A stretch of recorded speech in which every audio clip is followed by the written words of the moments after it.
Meus irmãos, graça e paz a todos, estamos aqui para mais uma super dica de leitura e essa dica é maravilhosa porque essa, na minha opinião, é a melhor teologia do Antigo Testamento que nós temos aqui em português.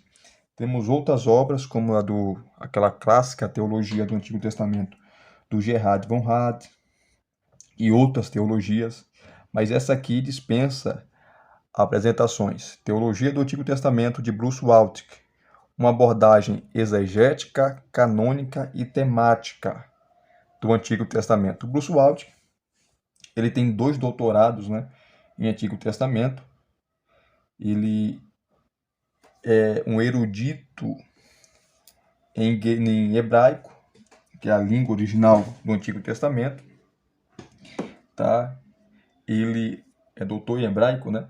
É doutor em Antigo Testamento, é um dos mais destacados e proeminentes teólogos do Antigo Testamento. E nessa teologia do Antigo Testamento, vocês verão a sua erudição, o seu conhecimento do contexto histórico, do contexto político, do contexto exegético, do contexto cultural, antropológico do Antigo Testamento. Então ele vai tratar, né, e vai trabalhar por temas toda a teologia do Antigo Testamento. Toda a teologia do Antigo Testamento, mostrando que essa obra é uma obra indispensável e você precisa ter em sua biblioteca. Teve vários canais aqui no YouTube que fez review dessa obra, um review dessa obra, e eu também quero dar minha parcela de contribuição. E abrindo aqui, sem delongas, essa é a primeira edição, né, de 2016, já tem aí 4 anos. Tá? Aqui está o sumário, deixa eu aproximar para vocês aqui, para vocês verem. Aqui está o sumário. Ele divide em partes, né? São 3 partes. A primeira parte é a parte introdutória, onde ele vai tratar aqui, ó, do fundamento da teologia do Antigo Testamento, a tarefa da teologia no Antigo Testamento, o método da teologia bíblica, primeira parte, hermenêutica sacra, o método da teologia bíblica, segunda parte, teologia narrativa, o método da teologia bíblica, terceira parte, poética e intertextualidade. O centro da Bíblia, uma visão panorâmica da teologia do Antigo Testamento, que ele vai gastar 35 páginas falando dando uma visão panorâmica da teologia do Antigo Testamento. A segunda parte, história primária. Aqui, ó, onde vai falar sobre a dádiva do cosmos, a dádiva de Adão, ou Hadan, o primeiro homem. Adão significa humanidade.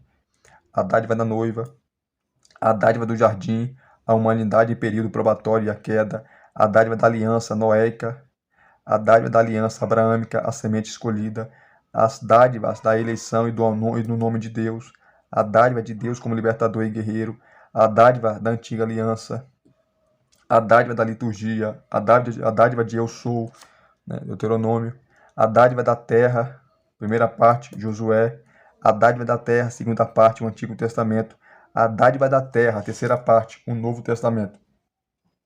Como o Novo Testamento entende essa palavra terra, tá? Que agora será interpretado em moldes espirituais, focando para a Nova Jerusalém. Interessante isso aqui.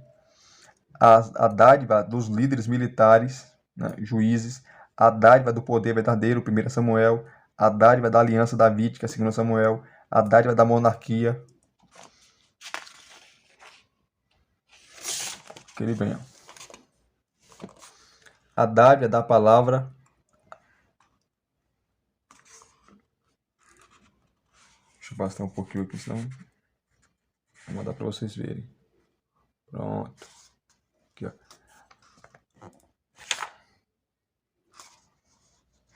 A dádiva da palavra divina, moderadora da história, primeira parte, certo? Sobre reis. A dádiva da palavra divina, moderadora da história, segunda parte, segunda reis, que é a dádiva da providência, crônica e Esther.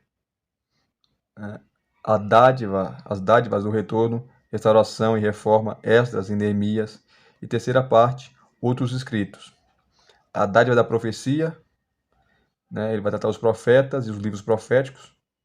a dádiva do amor, Ruth, as dádivas dos hinos e do Messias, os salmos, tá? Os salmos, a dádiva da sabedoria, Provérbios, a dádiva da sabedoria, segunda parte, Jó, a terceira parte, Eclesiastes, bibliografia, índice de passagens bíblicas e obras antigas, índice de assuntos, índice de autores, tá? O índice de assuntos, vou mostrar para vocês aqui, está na página 1191. Então, se você quer procurar qualquer assunto,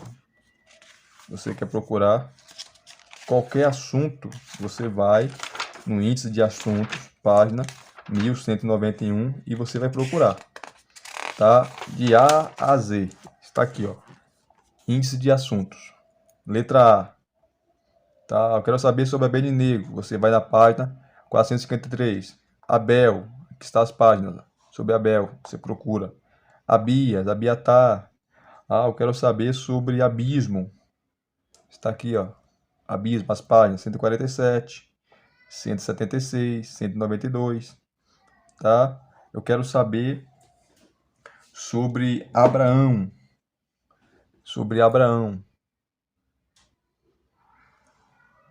Está aqui, ó, Abraão. 345, chamado de Abraão, como pai espiritual, como pai da fé. Está aqui as páginas, tá? Eu quero pegar a letra B. Vamos aqui para a letra B. Aqui, ó, letra B. Quero pegar sobre Baal. Tá aqui as páginas sobre Baal. Você procura nessas páginas aqui e você vai saber, tá? Bemote, batismo, Beltesazar, né? Ben-Hadad, e assim sucessivamente, tá? É de A a Z. Então, se você quer saber sobre isso, tá? Sobre os assuntos, o índice de assuntos, você vem aqui, página 1191. Aqui, ó. A letra C, Caim, Caleb, Calvinismo, Cambises, foi um faraó, né? Camelo, Canaã, tá? E assim sucessivamente, tá? Divindades, aqui, ó, cananeus, os povos cananeus, que está as páginas, que é adoração, tá? Divindades da fertilidade, iniquidade dos cananeus, os mitos, tá? É só você vir aqui no índice de assuntos que você vai encontrar, tá? Que você vai encontrar. E voltando aqui, queridos, rapidamente, deixa eu voltar aqui, mostrar para vocês algumas coisas interessantes, tá? Sobre o Antigo Testamento, aqui, ó. Segunda parte, a história primária, aqui, ó, a dádiva do cosmos, a dádiva do cosmos, né? Ele vai fazer uma introdução sobre Gênesis 1, para depois comentar Gênesis 1. Aqui, introdução, tá? O público-alvo propósito da narrativa, por que e para quem essa narrativa foi escrita. Aqui, ó. Deixa eu tirar um pouquinho aqui. Pronto. Israel no deserto, aqui, ó.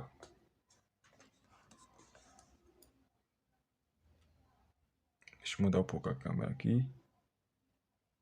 Pronto. Israel no deserto. Deixa eu botar. Israel no deserto. Depois do êxodo, o povo de Israel viaja pelo deserto, deixa o Egito, lugar saturado de mitologia pagã, e se dirige a Canaã como outro lugar saturado de mitologia pagã. Os mitos pagãos da época envolviam, em grande parte, ritos e rituais que serviam de reencenações anuais de uma criação original. Aqui está as notas de rodapé também, que são interessantíssimas, tá? As notas de rodapé. Continuando aqui. O objetivo disso era garantir a estabilidade da criação e a continuação da vida no ambiente dessa mesma criação.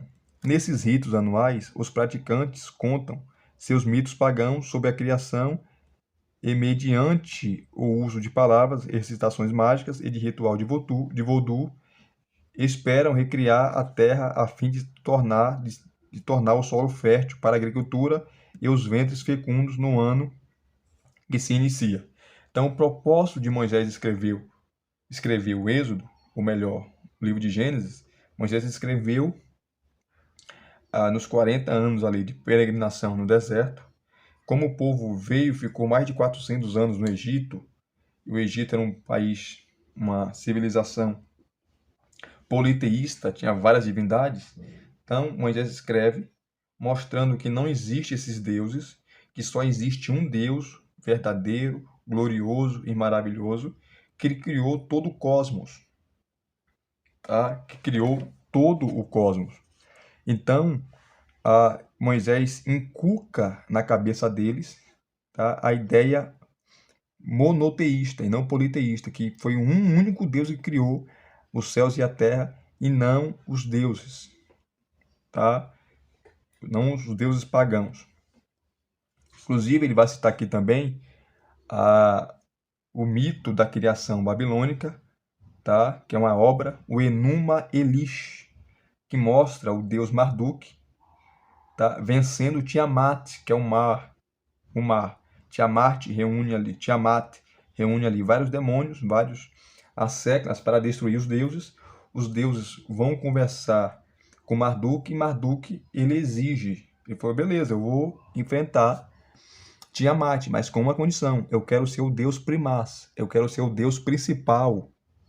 Tá? Os deuses concordam, Marduk vai, vence Tiamat, e do corpo de Tiamat ele faz a terra e os céus. Tá? Esse é o relato da criação babilônica que está no Enuma Elish, o mito da criação babilônica. Tá? Interessantíssimo isso. Aqui está um discurso, né? Um universo meticulosamente ajustado. Ele vai trabalhar aqui com a ideia que o universo não surgiu do nada, mas uma mente criativa, uma mente inteligente trabalhou por trás, organizando, arquitetando todo o universo. Isso aqui é interessante.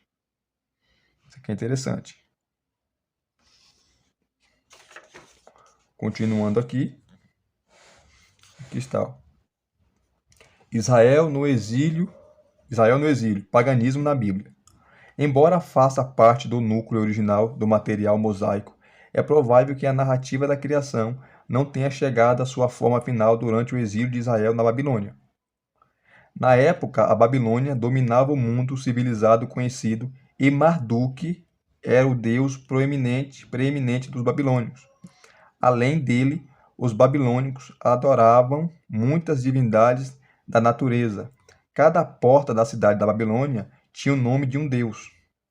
Haddad, o deus da tempestade.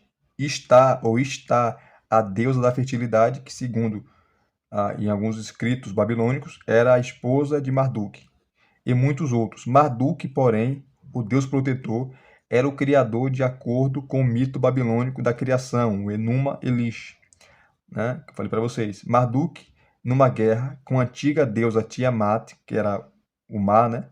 Destruiu-a e dividiu seu cadáver para criar os céus e a terra.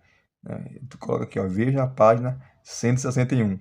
Para os exilados, a narrativa bíblica da criação representa um forte ataque contra Marduk.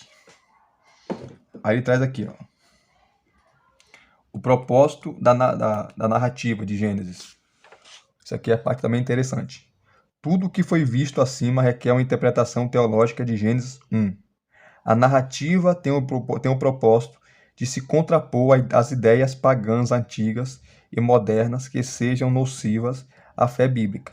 O intenso debate que criacionistas e outros cientistas travam sobre este tema, sobre esse texto, é resultado de uma leitura incorreta, de uma tentativa de ler a narrativa através de uma lente que o autor implícito jamais considerou. Conrad Heer escreve sobre Gênesis 1. Olha só que interessante o que ele vai dizer. O Conrad Heer. O que Gênesis tenta e consegue fazer é confirmar o monoteísmo em oposição ao politeísmo, aos deuses, né, aos vários deuses e às várias divindades da cultura ou das culturas pagãs, ao secretismo e à idolatria de um modo radical e completo. Cada dia da criação descarta um grupo de divindades. No primeiro dia, rejeitam-se os deuses da luz e das trevas. Eles entendiam que as trevas e a luz, né, eram divindades brigando uma com a outra, tá? E tinham poderes iguais, né?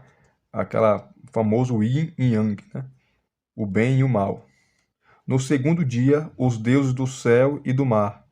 No terceiro dia, os deuses da terra e os deuses da vegetação. Que lembre, na mitologia pagã, ou nos mitos pagãos, cada deus tinha a sua responsabilidade.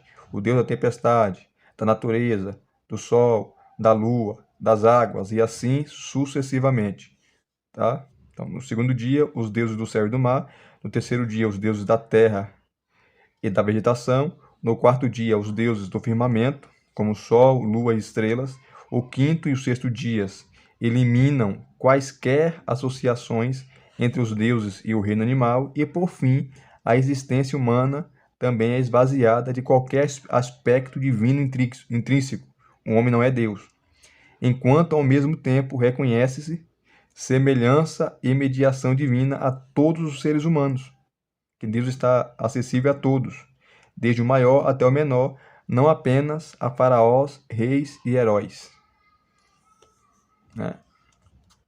Interessante, né? Que ele vai tratar, ó, vai falar assim: na atualidade, os cristãos vivem no campo missionário em que as pessoas possuem cosmovisões que sentiam a mensagem do evangelho, a mensagem do monoteísmo ético. O novo paganismo tem 6 faces. Ele trata sobre o materialismo, o empirismo, tá?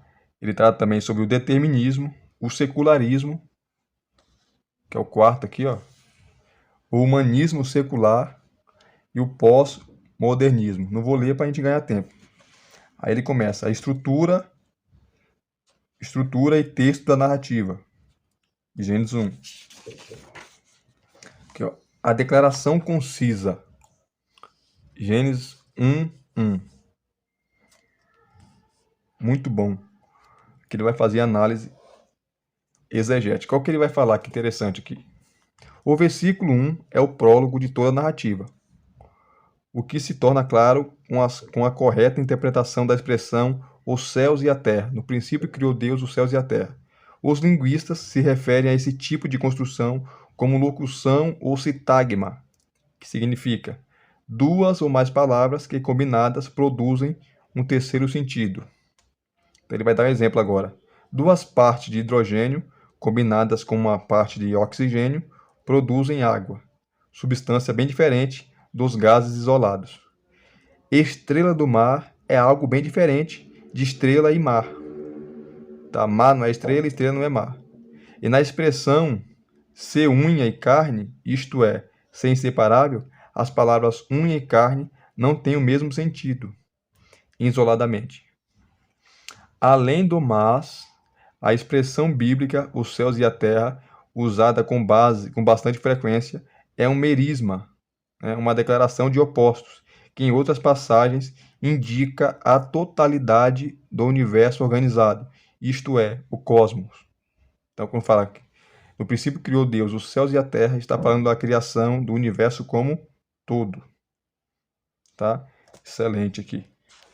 Aqui ele vai tratar do versículo 2, o estado negativo da terra antes de Gênesis capítulo 1, antes de Gênesis, estado negativo da terra antes da criação, Gênesis capítulo 1, versículo 2. Ele faz uma análise exegética. Continuando aqui. Aqui, ó. A criação pela palavra. Ele vai trabalhar Gênesis capítulo 1, do 3 ao 21.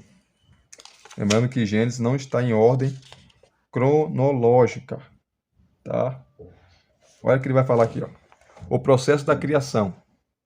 Os 6 dias da criação abrangem 8 cenas que se conformam a uma única estrutura, sequencial de 5 ou 6 partes, que é declaração, ordem, relato, avaliação e quadro temporal. A atribuição de nomes aparece nos 3 primeiros dias. Aqui ele começa, ó. A declaração. E disse Deus, que está nos versículos 3, 6, 9 e o versículo 11. Versículos 14, 20, 24 e 26. Ao colocar a palavra antes de acontecimento, deixa implícito que o cosmos é criado de acordo com o plano de um Deus único, um Deus que pensa e que, com toda a liberdade, o organiza de acordo com seu poder soberano bel-prazer.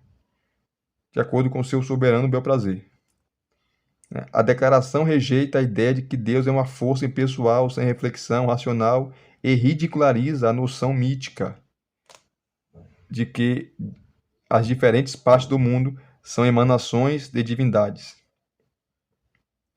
Interessante, né? Embora não faça parte da divindade, a criação depende de Deus e pela palavra divina está ligada a ele. Werner Foster escreve: desse modo, no vir a ser, no ser e no perecer, toda a criação é inteiramente dependente da vontade do Criador. Excelente. Aqui a segunda parte, a ordem. Deus fala, haja. Né? A ordem, haja, ou uma equivalente afirma que o cosmos veio a existir pela vontade e palavra de Deus, a qual, operando sem impedimento, suplanta o estado negativo da Terra. O poder das palavras vem do falante, não das palavras em si. Por exemplo, uma pessoa investida de autoridade para oficiar matrimônios declara que um casal é marido e mulher. E é o que acontece. Um pastor pode batizar uma pessoa em nome do Pai, do Filho e do Espírito Santo. E é o que acontece. O Deus onipotente diz à criação que passe a existir. E é o que acontece. E aqui tem as notas de rodapé sempre. Tá? E aí ele continua. Tá? Tratando sobre Gênesis. Que é interessante, né? Forma literária de Gênesis, capítulo 1, de 1, versículo 2 até o versículo 4, capítulo 2 até o versículo 4, parte A. Né? Aí ele fala, várias perguntas, né? Qual é a forma literária de Gênesis? É um hino? Aí ele vai trabalhar essa questão. É um mito? É teologia? É história? É uma história, ele pode tratar que é uma história, não um mito, né? Não é história linear e objetiva. Incoerência temporal, o gênero narrativo. Apesar de Moisés citar os mitos da criação, como Enuma Elish e outros mitos que Moisés conhecia, o texto não é mitológico. Tá? Antropopatia.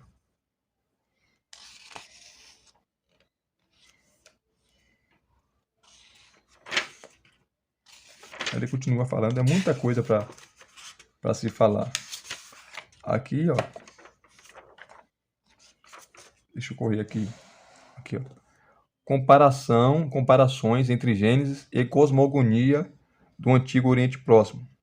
A cosmogonia é aquilo que diz respeito à criação do universo, né? Aqui, ó. No que diz respeito à semelhança de conteúdo entre a Bíblia e as cosmogonias, né, antigas, um ponto de partida conveniente é fazer uma comparação com a famosa Teomaquia, isto é, a batalha entre os deuses. Mesopotâmica, o Enuma Elish, que Heidel não se deixa impressionar pela semelhança de conteúdo. Ambas pressupõem caos e trevas, primevos. Fique impressionado com uma sequência idêntica de acontecimentos no que diz respeito aos pontos em comum, os quais em essência e para facilitar enumera como no quadro a seguir. Só um minuto aqui, que eu vou mostrar para vocês aqui, ó. Antes disso aqui, de ele comentar, ele vai falar sobre a cosmogonia do Antigo Oriente Próximo. Aqui ele vai dar uma descrição. Aqui está o Enuma Elish, tá? Que é o mito da criação babilônica, que é no Enuma Elish. O espírito divino é a matéria cósmica, são coexistentes. O espírito divino e a matéria cósmica são coexistentes e coeternos. Em Gênesis, o espírito divino e a matéria cósmica são coexistentes. Tá? São coexistentes. Que são coexistem, mas aqui está errado, né? Coexistentes. O caos primevo, Tiamat envolta em trevas, que é o mar. Em Gênesis, a terra é um lugar desabitado e sem vida, com trevas cobrindo as profundezas. No Enuma Elish, luz que emana dos deuses. Em Gênesis, a luz é criada. No Enuma Elish, criação do firmamento. Em Gênesis, criação do firmamento. No Enuma Elish, criação da terra seca. Em Gênesis, criação da terra seca. No Enuma Elish, criação dos luminares. Em Gênesis também, criação dos luminares. Criação do homem, no Enuma Elish. Em Gênesis também, a criação do homem. Os deuses descansam e comemoram. Porque ali é um mito da criação politeísta, né? E em Gênesis, Deus descansa, que traz a visão monoteísta, e santifica o sétimo dia, que é o sábado. Aqui ele vai trabalhando. Explicação das semelhanças entre o Enuma Elish e Gênesis. Aí ele vai explicar como explicamos a semelhança de conteúdo entre a cosmogonia bíblica e as cosmogonias pagãs. No sumário apresentado por Heidel, as semelhanças principais são: primeiro, o conceito de um imenso corpo primevo de água já existente. Segundo, a ideia de que a criação do firmamento envolveu a separação da água. Terceiro, a existência de luz antes dos luminares. Quarto, as semelhanças parciais da estrutura da Terra. Além dessas semelhanças de conteúdo, ambas as cosmogonias apresentam a criação numa estrutura de trama. Ambas apresentam um protagonista que alcança seu objetivo, cujo ápice é a criação de seres humanos, seguido pelo desfecho do descanso do protagonista. No Enuma Elish, os deuses descansam, que traz a ideia politeísta. No Gênesis, quem descansa é Deus, traz uma ideia monoteísta. Uma vez que o Enuma Elish e alguns textos egípcios são anteriores a Moisés, tais mitos não podem depender de Gênesis 1. Talvez as semelhanças indiquem que os pagãos distorceram o relato da criação que se encontra preservado em Gênesis 1. É certo que essa explicação é possível, mas é puramente teórica e sem base histórica. À luz de outros paralelos entre a Bíblia e as literaturas do Antigo Oriente Médio, o mais plausível é que as antigas cosmogonias tenham influenciado os bem instruídos autores bíblicos. Isso é o fato. Antes de Moisés nascer, Israel esteve 400 anos no Egito. Mais importante ainda, tendo recebido uma educação primorosa na corte do faraó. Na condição de filho da filha de faraó, Moisés teve acesso sem paralelo aos mitos do Antigo Oriente Médio e com certeza estava familiarizado com eles, pois os dados arqueológicos mostram que esses mitos tinham ampla circulação. O acádico era a língua franca da época de Moisés. Além disso, quase todas as demais formas de literatura bíblicas se assemelham na maneira de expressar, mas que fique claro, não em sua teologia, as formas correspondentes de outras literaturas do mundo bíblico. Aqui ele vai trabalhar todas essas questões, tá? Aqui ele vai falar, contrastes entre as cosmogonias antigas e as científicas, tá? E assim sucessivamente, tá? Que ele vem. comparação de Gênesis 1 com as cosmogonias do Oriente Médio e com a ciência, tá? E a conclusão, tá? Desenvolvimento do tema da criação, a teologia bíblica, na literatura doxológica,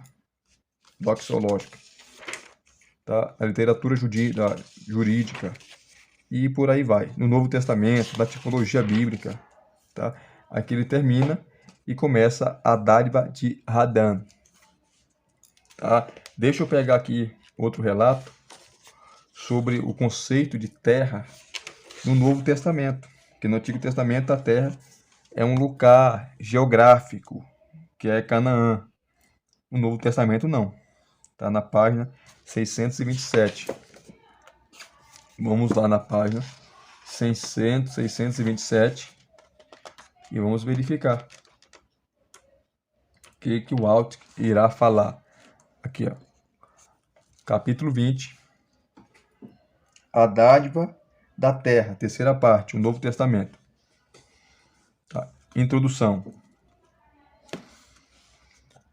O propósito deste capítulo é mostrar o significado da terra jurada, daqui por diante, simplesmente terra, em seu contexto canônico. No capítulo 2, afirmamos que a tarefa dessa teologia é determinar os ensinos de cada livro do Antigo Testamento e unificar tais ensinos mediante o acompanhamento do desenrolar dos temas progressivamente revelados no corpus unificado, como semente, descendência, templo, sábado, descanso, realeza e terra. Lembrando que o Bruce Waltke faz aqui, né, ele te coloca dentro do contexto do Antigo Testamento, contexto político, social, antropológico, teológico, exegético, hermenêutico. Porque se você tem que conhecer bem o Antigo Testamento, para você também conhecer o Antigo Testamento. Se você não conhece o Antigo Testamento e a teologia do Antigo Testamento e a proposta do Antigo Testamento, você não vai conseguir entender o Novo Testamento. Essa é a proposta do Waltke. Tá? Este capítulo procura fazer o mesmo com o Novo Testamento, para que os leitores tirem proveito da área da hermenêutica, pedagogia, homilética, teologia, vida espiritual e política. Quanto à hermenêutica, a definição do hebraico eretz, que é terra, no sentido tanto de território ou país quanto de planeta, a quarta palavra mais usada no Antigo Testamento afeta a interpretação de quase todos os livros da Bíblia. Quanto à pedagogia e à homilética, é impossível ensinar ou pregar o conselho de Deus sem definir terra e seu contexto canônico.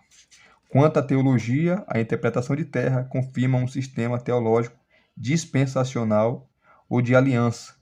Quanto à vida espiritual, os cristãos serão fortalecidos ao entender como o Novo Testamento revela o que o Antigo Testamento omite a respeito da terra. Quanto à política, a validade da reivindicação do Estado judaico, a terra da Palestina, depende em parte do significado de terra. Em outras palavras, o Estado judeu desempenha algum papel na história da salvação? É óbvio que ele desempenha um papel na história universal, e isso causa impacto sobre a história da salvação. Aí ele vai trabalhar. Da perspectiva política, a sobrevivência dos Estados Unidos como nação talvez dependa em parte de uma correta compreensão desse tema recorrente. Para preservar a democracia,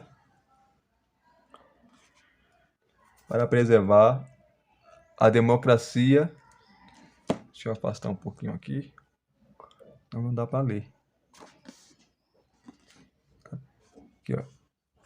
Democracia no Oriente Médio. O governo dos Estados Unidos apoia o Estado judeu, mas para obter sucesso, aí ele vem trazendo aqui os conceitos. Deixa eu continuar aqui. Aqui, ó. A terra. Nos capítulos 7 e 11, tratei do ensino do Antigo Testamento sobre o que hoje sabemos ser o planeta Terra. Aqui consideramos os ensinos do Novo Testamento sobre o planeta. No presente, o Novo Testamento continua a considerar que Deus, agora estendido como Trindade, é o Criador, sustentador, dono e Senhor da Terra.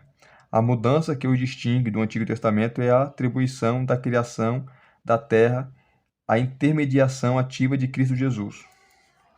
Na Bíblia, são os papéis de Criador e governante de todas as coisas que fazem Deus ser reconhecido como Deus. O Novo Testamento descreve Jesus como Criador e governante de todas as coisas, isto é, igual a Deus.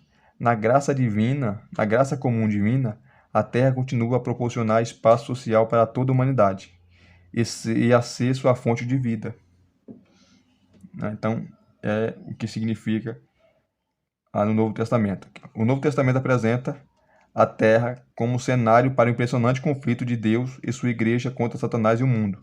O termo mundo, que no grego é cosmos, não se refere a espaço mensurável, mas um reino satânico, organizado que se opõe ao reino de Deus. Embora Satanás tenha cegado os olhos espirituais da humanidade, Cristo irrompeu o mundo inteiro, o mundo, que é o reino de Satanás, veja o capítulo 5, com os seguintes objetivos: glorificar a Deus, estabelecer seu governo universal mediante a operação de sinais e maravilhas e o testemunho de seus discípulos a respeito dele. Cristo, perdoar pecados, fazer discípulos que se tornassem o sal e a luz do mundo, trazer uma espada que fez divisão entre filhos da luz e os filhos das trevas, e assim vai. Esse é o conceito de terra no presente do Novo Testamento. No futuro, concluímos o capítulo anterior com um desfile desnorteante de opiniões rabínicas sobre como a terra irá acabar. O Novo Testamento concorda com os que defendem que ela será purificada por fogo e regenerada para fazer parte do novo céu e da nova terra perenes. A criação toda aguarda com intensa expectativa que a verdadeira natureza do povo de Deus se revele na ressurreição. Isso significa que os corpos dos fiéis serão redimidos, não que os fiéis serão redimidos de seu corpo. Não será um céu espiritual e desencarnado, lá em cima, e sim nesta terra. Então, regenerada e livre da atual condição imperfeita e decaída, que os santos experimentarão a realidade de estar livres do pecado e de seus efeitos. Então, esse é o conceito de terra no futuro, no Novo Testamento. Aí ele vai trazendo, vai trabalhando, Aqui, a terra como território geopolítico, em Mateus e Marcos, Aqui, profecia sobre a terra cumpridas, profecias sobre a terra cumpridas literalmente na paixão do Messias. Na interpretação de Mateus, as profecias do Antigo Testamento que situam a carreira terrena do Messias na Terra Santa, tiveram cumprimento literal e geopolítico. O nascimento de Jesus, em Mateus capítulo 2, de 1 a 12, cumpre a profecia de Miqueias de que o futuro governante de Israel viria de Belém, Miqueias 5, 2. A fuga da Sagrada Família para o Egito é apresentada como cumprimento de Oséias capítulo 11, versículo 1. Do Egito chamei o meu filho. A matança dos inocentes em Belém, capítulo 2, 16 a 18, cumpre a profecia de que Raquel chora ali por seus filhos, Jeremias 31, 15. A volta da Sagrada Família para Nazaré cumpre o que os profetas disseram: ele será chamado Nazareno. Depois de apresentar o cumprimento de algumas profecias em sua narrativa do nascimento, Mateus identifica João Batista como aquele que, na visão de Isaías, está no deserto preparando o caminho de Eu Sou. O início da pregação de Jesus na Galileia cumpre a profecia isaiânica de que o primeiro território de Israel a sofrer as trevas da deportação e do exílio será o primeiro sobre o qual brilhará a luz da salvação messiânica. Essas e outras profecias se cumprem literalmente porque dizem respeito ao ministério terreno de Cristo. Um exemplo é a entrada triunfal de Jesus em Jerusalém, montado em um jumento e em um jumentinho, em cumprimento da profecia de Zacarias 9:9. E aqui está as notas de rodapé, são maravilhosas. Maravilhosas. Aí ele continua o conceito de terra, né? Aqui, ó. Profecias sobre a terra cumpridas espiritualmente na glória do Messias. Tá? A Galileia, local do início da nova era.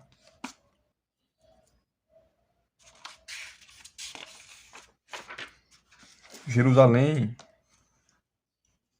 local do fim da antiga era.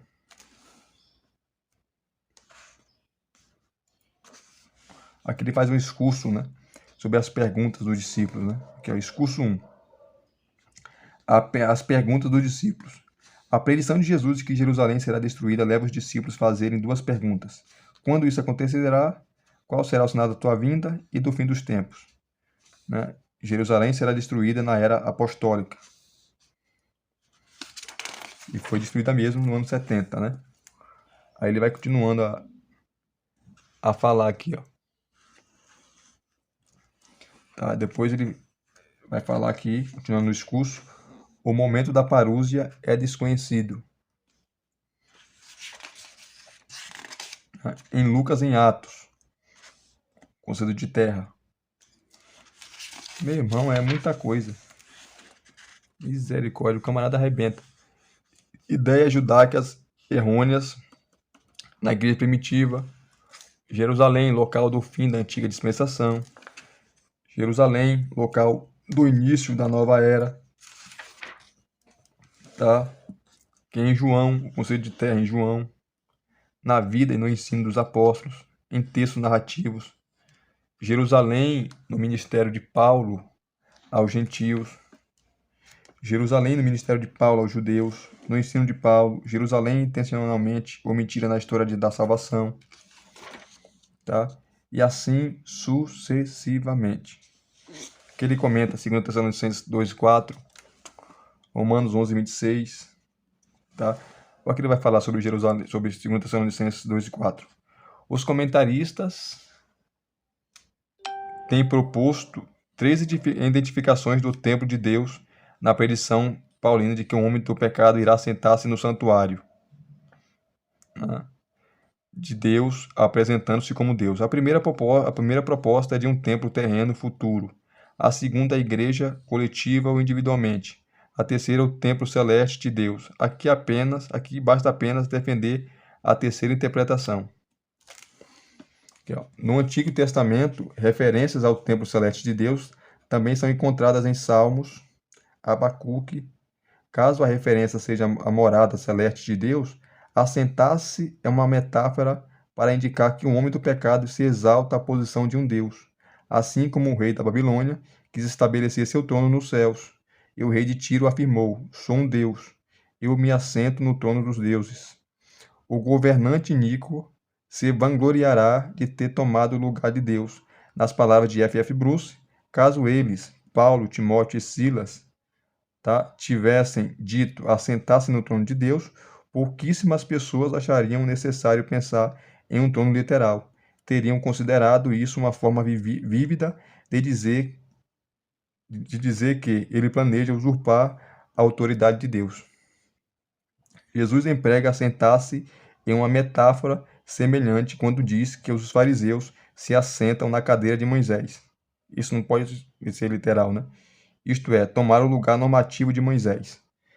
Eu concordo com essa interpretação do Bruce Waltke, e aqui acaba com o argumento pré-tribulacionista, né? De que vai ter um tempo futuro. Essa ideia não estava na mente de Paulo, nem na cabeça de Paulo. E eu concordo com o Waltke. E é por aí vai, gente. É muita coisa. Já chegamos aí aos 45 minutos, tá? Aqui, ó. No livro de Apocalipse, o conceito de terra,